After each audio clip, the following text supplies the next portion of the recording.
It was a perfect day for a picnic. June 25, 1983, the kind of day that feels like a gift in the rugged heart of Montana. The Marshall family had found a spot near the Helena National Forest, a place of towering pines and the promise of summer adventure.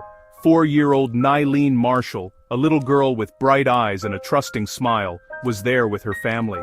They were attending a gathering for the local PTL club, a community of faith and friendship. The air was filled with the sounds of children laughing and the gentle murmur of conversation. It was a scene of pure, simple happiness. A memory you'd think would last forever, but for all the wrong reasons. Nyleen was playing with other children, a small figure in a yellow t-shirt and blue shorts, never straying too far. She was a shy child, they said, one who stayed close to the familiar faces she knew and loved. Her world was small and safe, bordered by the comforting presence of her parents. But in wild country, the line between safety and danger can be whisper thin. One moment, she was there, a flash of yellow amongst the green. The next, she was gone. It happened in the blink of an eye, the way these things always seem to. A moment of distraction, a turned head, and the world tilted on its axis. The realization dawned slowly, then all at once. A parent's casual glance around, expecting to see their child, met with an empty space. Where was Nyleen? The question, at first a quiet curiosity, quickly spiraled into panic. Her name was called out, echoing through the trees, the sound growing more frantic with each repetition. Other families joined the chorus, their picnic blankets abandoned. The festive atmosphere of the afternoon evaporated, replaced by a cold, sharp-edged fear. The forest, once a place of beauty, suddenly seemed menacing, its shadows deep and its secrets vast. The search began immediately, a desperate scramble through the underbrush, every snapped twig and rustle of leaves a jolt to the nerves. As daylight began to fade, casting long, eerie shadows across the landscape, the official search ramped up. This was no longer just a group of concerned friends, it was a full-blown emergency. The local sheriff's department arrived, followed by a wave of volunteers from the community, their headlights cutting through the descending darkness. Search dogs were brought in, their noses to the ground, trying to pick up a scent that was already hours old. Helicopters buzzed overhead, their searchlights sweeping across the dense canopy of the forest. The operation was massive, a testament to a community's resolve, but the Montana wilderness is a formidable opponent. It holds its secrets tightly, and that night, it refused to give up Nyleen Marshall. Days turned into weeks, and the organized searches, though relentless, yielded nothing. Not a shoe, not a piece of her yellow t-shirt, not a single clue. It was as if the little girl had been plucked from the earth, leaving behind only a void of questions and a family drowning in anguish. And then, just as hope began to fray, something strange happened. A letter arrived. It was postmarked from Madison, Wisconsin, hundreds of miles away. The letter was addressed to the authorities, and its contents were chilling. The writer claimed to have Nyleen. He said he had taken her because he couldn't have children of his own and wanted a daughter to love. The letter was just the beginning. The anonymous man, who would become a phantom presence in the case for years, seemed to enjoy the attention. He began making phone calls to the Lincoln County Sheriff's Office. In these calls, he provided details that were unnervingly specific. He knew what Nyleen was wearing that day. He even knew about a small scar on her forehead, a detail that hadn't been released to the public.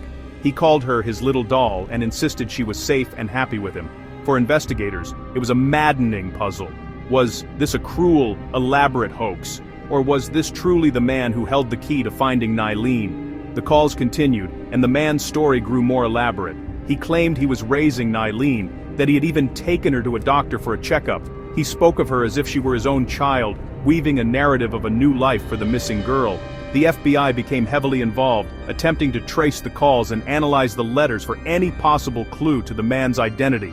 They instructed Nyleen's parents to make public pleas, hoping the man would see their pain and do the right thing. Nancy Marshall, Nyleen's mother, appeared on television, her voice trembling as she begged the man to just let her know her daughter was okay. The man, it seemed, was watching. Sometime after Nancy's televised plea, he called again. This time, he put a small child on the phone. The little girl on the other end of the line said, "Hi, Mommy. Was it Nyleen?" The voice was faint, the connection poor. For a mother's heart, it was a moment of both soaring hope and profound torture. It sounded like her, but could they be sure? The call was too short. the line going dead before anything more could be said. It was the last time anyone would hear from the mysterious caller. He, and the little girl on the phone, vanished back into the silence, leaving behind more questions than answers. With the phantom caller gone silent, investigators were left to sift through the possibilities, each one more troubling than the last. The most prominent theory, of course, was the one presented by the caller himself, a stranger abduction. The man's detailed knowledge of the case made him a compelling, if ghostly, suspect. He knew about the scar, he knew her clothing. It was hard to dismiss. Had a man, lonely and desperate for a child, really been lurking in the woods that day? Did he see Nyleen, so small and innocent, and make a life-altering decision in an instant? It was a terrifying thought, a parent's worst nightmare come to life. But other theories had to be considered.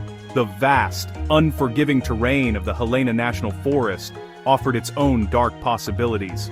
Could Nyleen have simply wandered off? A 4-year-old, curious and easily distracted, could cover a surprising amount of ground. Perhaps she had fallen into a ravine, or been swept away by a current in a nearby creek, or even encountered a wild animal. The extensive searches, with their trained dogs and aerial support, made this seem less likely. Surely, they would have found some trace, some evidence of an accident. The complete absence of any physical clues was what made the accident theory so difficult to fully accept.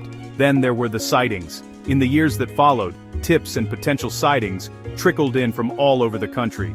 People reported seeing a little girl who matched Nyleen's description, often with a man who seemed out of place. One of the most intriguing leads came from a witness who reported seeing a man in a jogging suit, leading a small child away from the picnic area around the time Nyleen disappeared.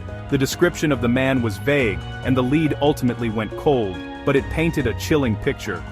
Was this the abductor, walking away in plain sight while everyone's attention was diverted? Each theory was a path that led to a dead end. The stranger abduction theory was supported by the letters and calls, but the man was never identified. The accident theory was contradicted by the lack of evidence found during the massive searches. The reported sightings were fleeting and impossible to confirm. The case became a tangled web of maybes and what-ifs, a frustrating puzzle with too many missing pieces. For the Marshall family and the investigators dedicated to the case, the truth remained just out of reach, obscured by the passage of time and the deep dark woods where it all began. The years stretched on, and the case of Nyleen Marshall grew colder, but for her family the pain remained fresh, a wound that would not heal. The weight of the unknown is a heavy burden to bear, and it took a devastating toll. In 1995, 12 years after Nyleen vanished, a new tragedy struck the Marshall family. Nyleen's mother, Nancy, was found murdered. The circumstances of her death were unrelated to her daughter's disappearance, a separate and senseless act of violence. It was a heartbreaking end for a woman who had spent more than a decade searching for her child, holding on to a sliver of hope that one day, Nyleen would come home. Her life ended without ever knowing what happened to her little girl. Today, more than 4 decades after that fateful picnic, the mystery of Nyleen Marshall endures. Her case is one of the oldest and most haunting in the state of Montana. It has become a cautionary tale for parents, a reminder of how quickly a life can change. But it is also a story of a community's enduring spirit and law enforcement's refusal to give up. The case file remains open. Investigators still review the evidence, hoping that a new technology, or a fresh set of eyes, might uncover the clue that was missed all those years ago. The National Center for Missing and Exploited Children continues to circulate age-progressed photos, showing what Nyleen might look like as a woman in her 40s. Why does this story still grip us all these years later? Perhaps it's the image of that little girl in her yellow t-shirt, a symbol of innocence lost. Perhaps it's the chilling voice of the anonymous caller, a ghost who emerged from the shadows only to disappear again. Or perhaps it's the universal fear of losing a child, a fear that connects us all. The hope, however faint, is that Nyleen is still out there somewhere. She would be a grown woman now, with a life and memories that may or may not include that summer day in Montana. Does she ever wonder about her past? Does she have a scar on her forehead? The search for answers continues. It continues for Nyleen's remaining family, for the investigators who have never forgotten her name, and for a community that still feels the loss. Someone, somewhere, knows what happened on June 25, 1983. Maybe it's the man who made those calls, now decades older. Maybe it's someone he confided in. If you have any information, no matter how small or seemingly insignificant, please come forward.